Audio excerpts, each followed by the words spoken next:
There's a famous seaside place called Blackpool that's noted for fresh air and fun, and Mr. and Mrs. Ramsbottom went there with young Albert, their son. A grand little lad was young Albert, all dressed in his best, quite a swell, with a stick with a horse's head handle, the finest that Woolworths could sell. They didn't think much to the ocean. The waves, they were fiddling and small.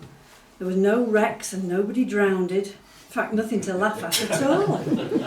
So seeking for further amusement, they paid and went into the zoo, where they'd lions and tigers and camels and old ale and sandwiches too. There were one great big lion called Wallace. His nose were all covered with scars. He lay in a somnolent posture with the side of his face on the bars.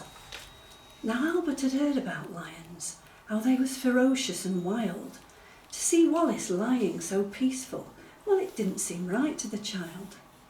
So straightway the brave little fella, not showing a morsel of fear, took his stick with his horse's head handle and pushed it in Wallace's ear.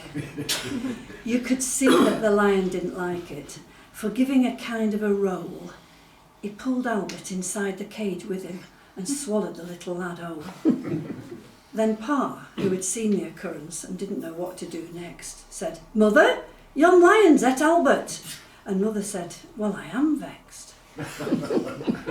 Then Mr. and Mrs. Ramsbottom, quite rightly when all's said and done, complained to the animal keeper that the lion had eaten their son.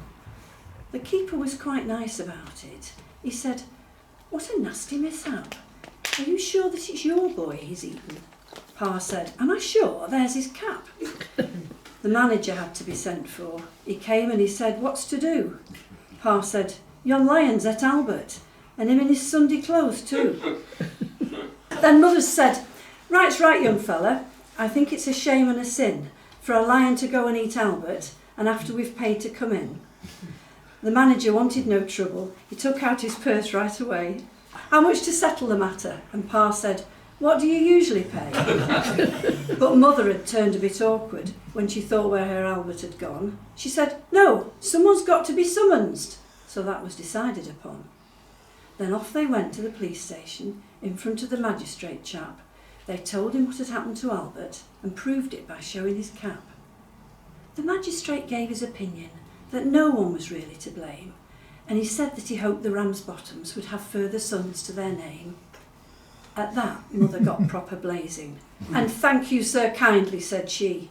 "What, waste all our lives raising children to feed ruddy lions? Not me."